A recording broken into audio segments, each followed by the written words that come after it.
Narito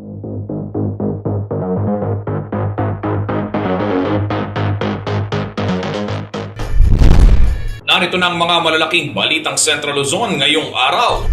Buhaya na huli sa ilog sa Giginto, Bulacan. Rollback sa presyo ng diesel at gasolina, inaasahang ipatutupad ngayong Martes. Troso na balak ipuslit sa ilog ng sumakbaw sa Nueva Ecija na kumpiska ng DENR. At Pampanga Delta Junior na kumpleto ang comeback kontra Parañaque Wartrand sa Pilipinas Super League.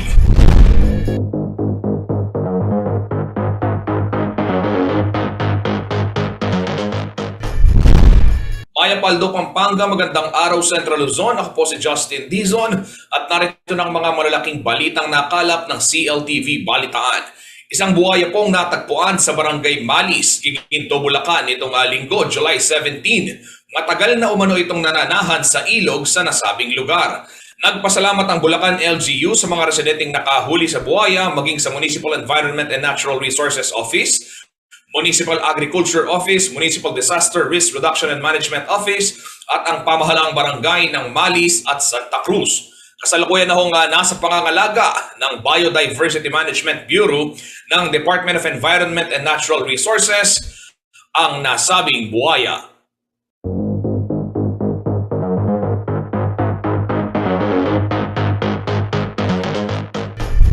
Sa ibang balita, nakumpiskahon ng DENR Nueva Ecija ang 13,000 board feet ng troso mula sa mga illegal logger matapos madiskubre na ipupuslit daw sana ito sa Sumakbaw River sa Bayan Huyan ng General Tinio. Nagkakahalaga raw ng higit 800,000 piso ang nasabat na kontrabando. Si Liana Canilao ang may detalye.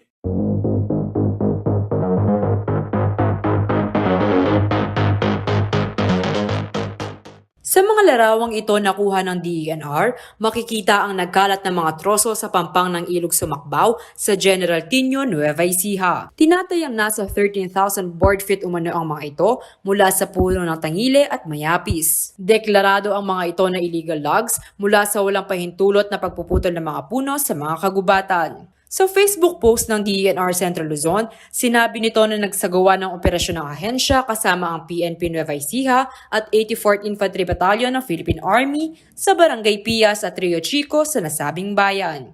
Dito na nga naaktuhan ang pagpupuslit ng troso sa Sumakbaw River. Sinamantala raw ng mga ito ang mataas na tubig kung kaya't ipinaano daw ang mga kontrabando gamit ang balsa hanggang sa downstream o ibaba kung saan ito isinasakay sa mga truck. Agad umanong nakatakas sa mga suspect matapos makita ang pagdating ng mga otoridad. Ngunit natukoy naman umano ang pagkakakilanlan ng mga ito na sasampahan ng kaukulang kaso na may kinalaman sa illegal logging. Aabot naman umano sa higit 800,000 ang halaga ng nakumpiskang mga troso. Samantala, umaabot na umano sa 85 operations ang naisasagawa ng DENR sa rehiyon at nasa 3.5 million pesos na halaga ng illegal logs ang nasabat ng ahensya. Liana Canilao, CLTV News.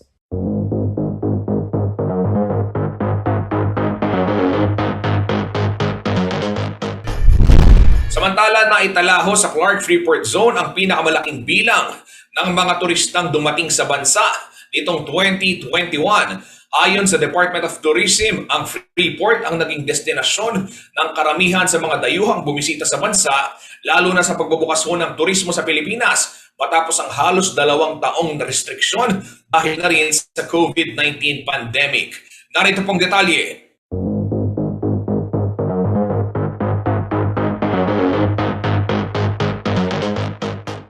Ang Clark Freeport Zone ang may pinakamalaking porsyento ng mga turistang dumating sa Pampanga noong 2021 ayon sa Department of Tourism o DOT. Sa talaan mula sa Office of the Tourism Development Planning Research and Information Management, nakapagtala ang Clark ng 640,353 tourist arrivals noong 2021. Humigit kumulang 77.22% ito ng tourist arrivals ng probinsya.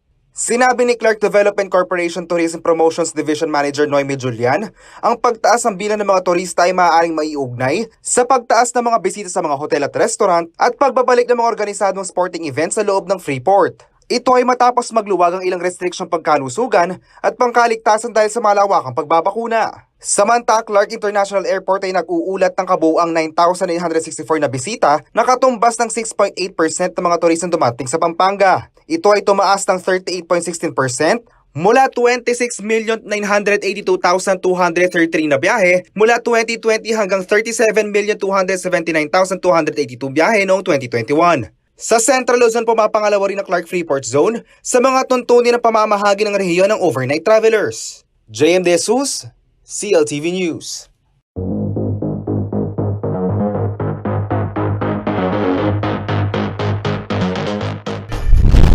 Abangan sa pagbabalik ng CLTV Balitaan, rollback sa presyo ng diesel at gasolina, inaasahang ipatutupad ngayong Martes.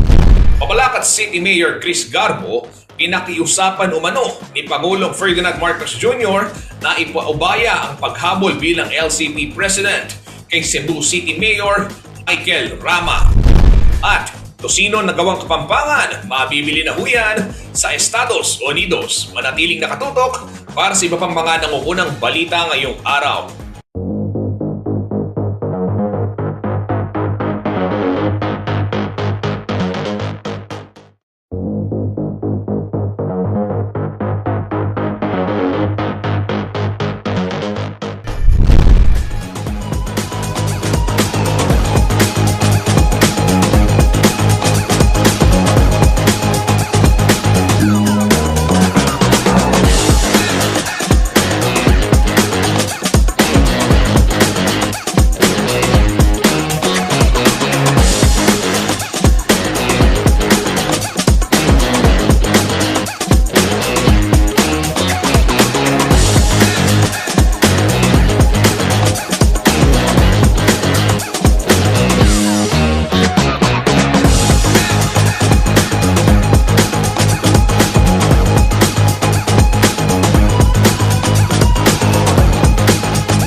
Nagbabalik po ang CLTV Balitaan. Ito, mabuting balita para sa mga motorista dahil isang oil price rollback ang aasahan ho natin bukas, araw ng Martes, July 19.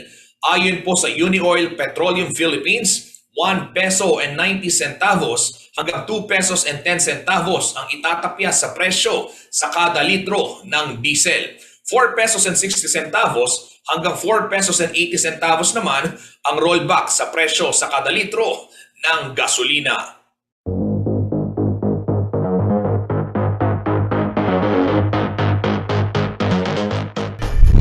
Sa ibang balita, naunsyami ang plano sana ni Mabalacat City Mayor Chris Garbo na humabol bilang presidente ng League of Cities of the Philippines. Pinakiusapan daw siya ni President Ferdinand Marcos Jr. na magparaya at ipaubaya na lamang ang pagkandidato kay City Mayor Michael Rama. Yun pa man, pinakakuhan daw ang alkalde ng magandang posisyon sa liga. May detalye ng balitang yan si Paulo G. Santos.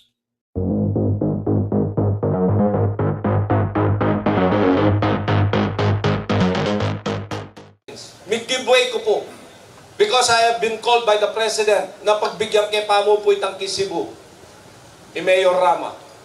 Ito ang pag-amin ni Mayor Chris Garbo ng Mabalacat City kung bakit naunsyami ang balaksanan niyang paghabol bilang presidente ng League of Cities of the Philippines o LCP.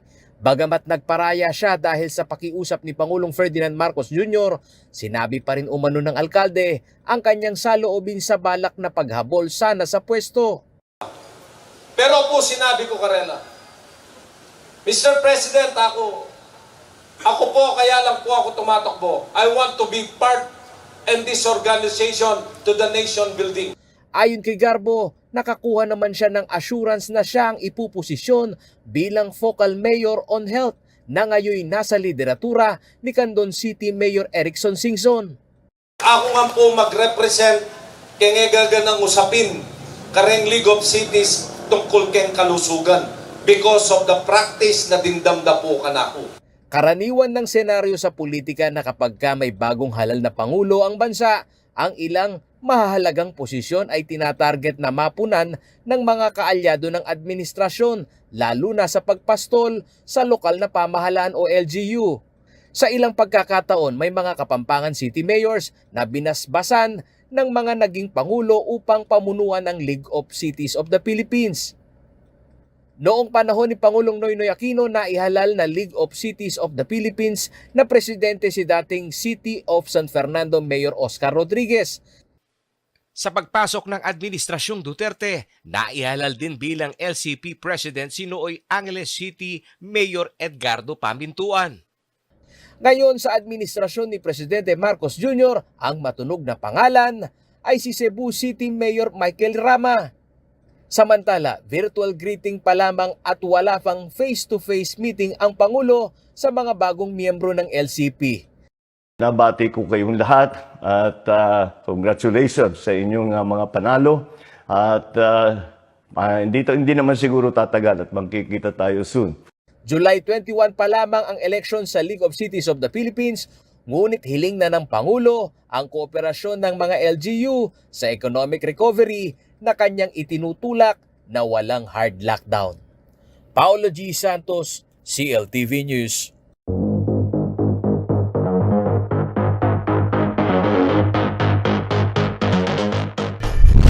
Ito pa sa mga kabalen nating naho-homesick na nasa Estados Unidos, abay mababawasan na homesick. Bibilin na yan ang paborito ninyong McKenny Tocino na talaga namang world class ang lasa. Panoorin po natin ito.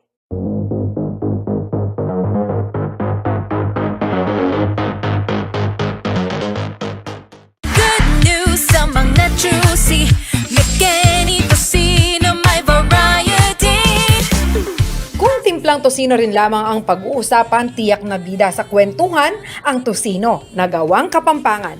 Ito rin ay isa sa mga local food ng mga Pilipino, kaya saan dako ka man ng mundo naroroon, kapag ito ang iyong ulam, for sure ang feeling mo, you are closer to home. I choose my McKenny, I choose my McKenny. Kasama rin ang tosino sa mga best-selling products sa bansa. Kaya naman para sa ating mga kabalen abroad, nag-export ang McKenny Food Corporation ng kanilang produktong tatak lokal, tatak Pinoy, partikular sa Dubai, Bahrain, Brunei, Qatar, Australia, Japan, Canada at UK.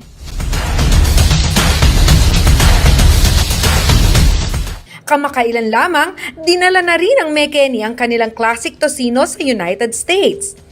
Mismong si McKenny Food Corporation President Prudz Garcia ang nagdala ng mga sample products nila kay New York Consul General El Mercato na isa ring kabalen mula sa Pampanga.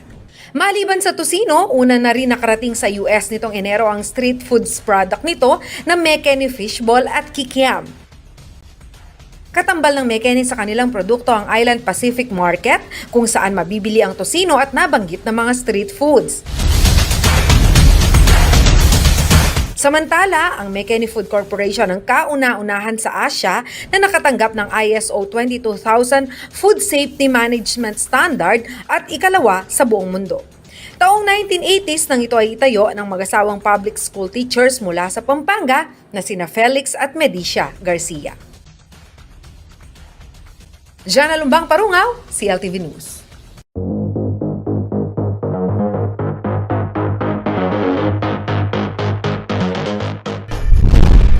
Abangan sa pagbabalik ng CLTV Balitaan, batas para sa 1,500 pesos na buwan ng pensyon ng senior citizens, ipinanukala ni Senator Risa Ontiveros. 84 farmers cooperative sa Bulacan nakatanggap ng mga bagong kagamitan sa pagsasaka. At 11 taong moratorium sa nursing program, tinanggal na ng CHED. Manatiling nakatutok at magbabalik ang CLTV Balitaan.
Nagbabalik po ang CLTV Balitaan. Humirit po ng 1,500 pesos na buwanang pensyon para sa mga mahihirap si Senator Risa Ontiveros. Nakasaad po ito sa kanyang panukalang batas na linga para kay Lolo at Lola Ak.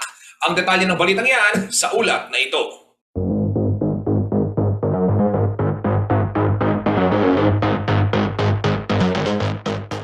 Inihain na sa Senado ni Senator Risa Hontiveros ang panukalang batas na naglalayong mabigyan ng 1,000 at 500 pisong buwanang social pension ang mga mahihirap na senior citizen sa bansa.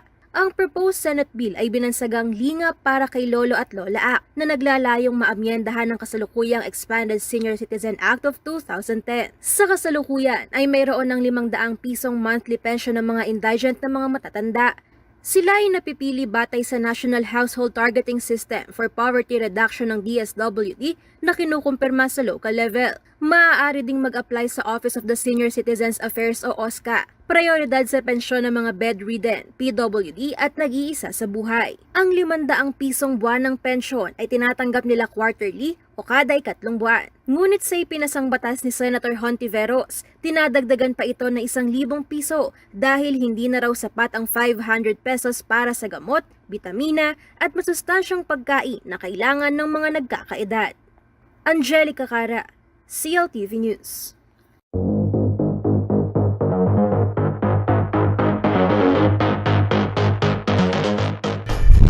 Samantala, namahagi po ng kagamitan sa pagsasaka ang Department of Agriculture Region 3 sa higit 80 Farmers Cooperative and Association sa lalawigan yan ng Bulacan. Aminado man ang ahensya na kailangan ng suporta ng agriculture sector dahil sa taas ng cost of production sa pagsasaka, lalo na ngayong may giyera sa Ukraine at Russia na pinagmumulan ng ibang farm inputs at produktong petrolyo. Narito pong report.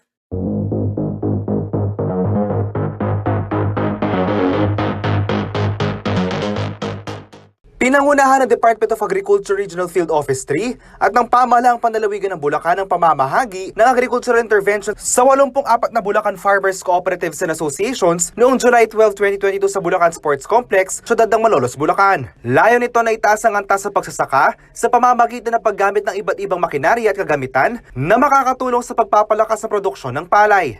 Maliban sa malaking ani, lalaki rin daw ang kita ng mga magbubukid dahil mapapababa nito ang gastos sa pagsasaka o cost of production.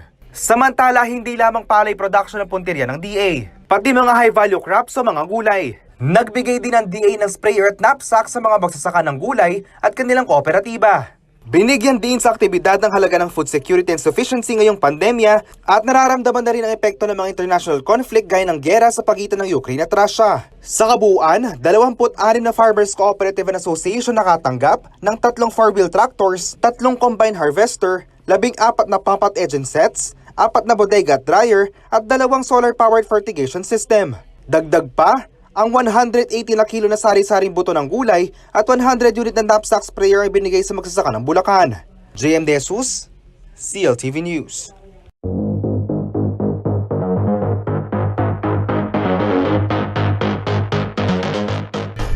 Pagkatapos ng 11 taon, tinanggal na ho ng Commission on Higher Education ang moratorium o pansamantalang pagpapahinto sa pagbubukas ng nursing program sa mga kolehiyo sa bansa. Taong 2011 nang ibaba ng CHED ang kautusan na ipinagbabawal muna ang pag-offer ng nursing programs dahil sa nooy umabot na 200,000 na nursing graduates na walang trabaho, pagdami ng mga paaralan na sumisentro sa nursing program at poor performance sa nursing board exam. Napagdesisyonan ng komisyon na muling buksan ang programa dahil sa report na bumababa ang bilang ng mga healthcare workers. Masasabing epekto rin daw ito ng pagbaba ng bilang ng mga nursing graduates. Bagong moratorium ay mayroon namanong higit 50,000 nursing graduates noong 2012 kumpara sa 5,871 nito lamang 2021. Bukod pa rito, may lugar din umano kung saan wala o iilan lamang ang mga kolehiyo na nag-o-offer ng nursing programs. Sa buong Pilipinas, mayroong umanong 333 schools na may nursing programs at karamihan ng mga ito ay nasa NCR na may 62, Calabarzon na may 49 at 29 naman ang matatagpuan dito sa ating rehiyon, Central Luzon.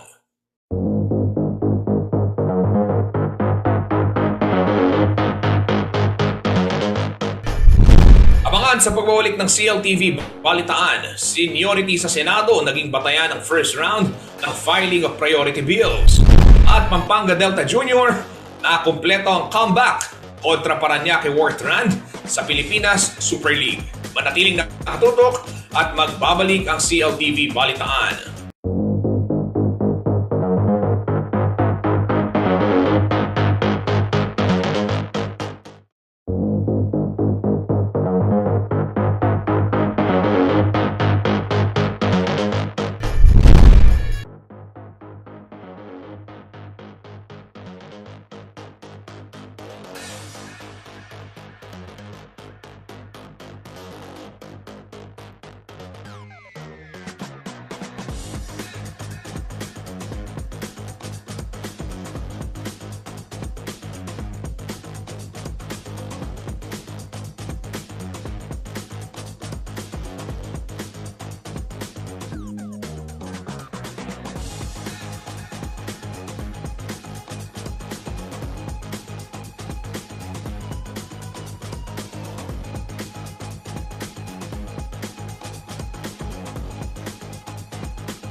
Ito, balitang sports naman tayo. Bagamat bigit ang laban, nanaig pa rin ang husay ng mga iyang Kapampangan ballers ng Pampanga Delta Jr. kontra Parañaque Worth Rand sa ginanap pong laro sa Pilipinas Super League. Ayon ho kay Governor Dennis Pineda na siya ring head coach ng koponan, asahan umanong magtutuloy-tuloy pa ang sports development programs ng lalawigan para sa mga kabataan. Narito pong sports balita ni Paulo G. Santos.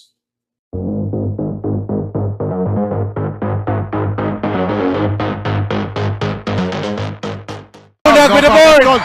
Play continues. Ito si Basangan. Yes, Santos. Inside. Kick out, dangerous pass. Nunag will attack. Basangan. Inside. And he's fouled. What a ball game, mga ka-PSL. Ito ang laro ng Pampanga Delta Junior Team laban sa Parañaque Worth Rand sa Pilipinas Super League na ginanap sa Brenzigiao Convention Center Sabado nitong July 16. Ramdam na ramdam sa home court ng Kapampangan Bowler ang playoffs atmosphere. Hindi naman nagpatinag sa crowd ang mga dayo gamit ang kanilang run and gun strategy. Dumikit lang ang ating mga pambato sa huling minuto ng laro at ilang crucial free throws din ang naimintis. Canlas misses again. Apat na diretso. 0 out of 2 that time. Sayang yun. Pero pagdating sa 36 na segundo, pinakita ng Pampanga Delta Juniors ang kanilang composure at husay sa depensa. Of course, Governor Delta will draw some plays, Enzo. Tama ka dyan, Coach Pancho. 36-point clock. They go inbound sa sideline kasi if they decided to inbound dito sa baseline, they get the full 24. At ang resulta, Let's see what Pampanga Delta will do in this possession as they are down by 3. Libre, Canlas ties the game at 75! Wow! panalo ang Delta Junior sa score na 77-75.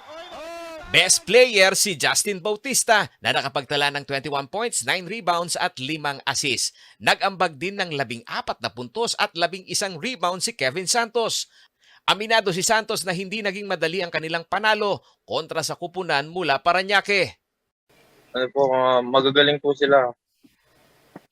Tapos masisipag po. Magaling dumipensa, matigas po yung katawan. Nagmula sa St. Augustine Institute of Pampanga ang mayorya ng manlalaro ng Delta Junior Team. Dati na rin silang nagpakitang gila sa Universities and Collegiate Athletic Association of Pampanga o UCAAP na sinubaybayan ng lahat sa CLTV. Habang ang ilan sa team ay galing sa basketball camp ni Governor Dennis Pineda na siya ring head coach ng kupunan. Asahan daw na magtutuloy-tuloy pa ang sports development program ng lalawigan upang higit na mapahusay ang mga young Kapampangan baller. Mag-i-start na ho at hikayatin na rin ho natin yung mga kabataan natin, especially sa sports, magsimula na para magkaroon ng ibang libangan at hindi mapunta sa masamang bisyo. At we'll support them para maraming Kapampangan na magagaling eh. Maraming Kapampangan na kailangan lang ho natin tulungan ng konti para ma-develop at makatulong din, number one, sa pag-aaral nila kung magiging varsity sila. So, focus ho tayo ulit. Kabahagi ng sports development program ang training camp ni Governor Dennis Pineda at anya posibleng mabuksan muli ang UCAAP kung agad na maipoporma ng mga kolehiyo at universidad sa Pampanga ang kanilang mga manlalaro. Paolo G. Santos, CLTV News.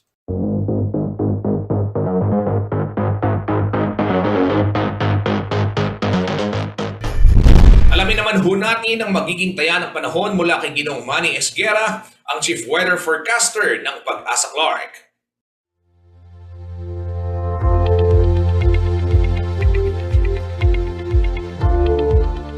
Narito po magiging taya ng panahon sa susunod na 24 oras. Southwest monsoon o hanging habagat po nakakaapekto ngayon sa buong bansa, kaya po ang Bicol Region, Mimaropa, Visayas, Caraga, Northern Mindanao, Zamboanga Peninsula, Basilan, Sulu at Tawi-Tawi ay magiging maulap po ang papawirin na may mga kalat-kalat pong mga pagulan, pagkidlat at pagkulog dulot po ng hanging habagat. Samantala po ang Metro Manila at nalalabing bahagi ba ng bansa, kasama na po dito ang Pampanga, ay magiging bahagya hanggang sa kuminsan ay magiging maulap din po ang papawirin na may pulo-pulong mga pagulan at pagkidlat at pagkulog. Dulot din po ito ng hanging habagat at ng mga localized thunderstorm. So pinag-iingat pa rin po natin ang lahat dahil po sa habagat at localized thunderstorm ay posible pong makaranas sa mga malalakas ang mga pagulan, may kasama po malakas na hangin, kaya po yung ating mga kababayan ay pinag-iingat, magdala po ng gamit panangga sa ulan.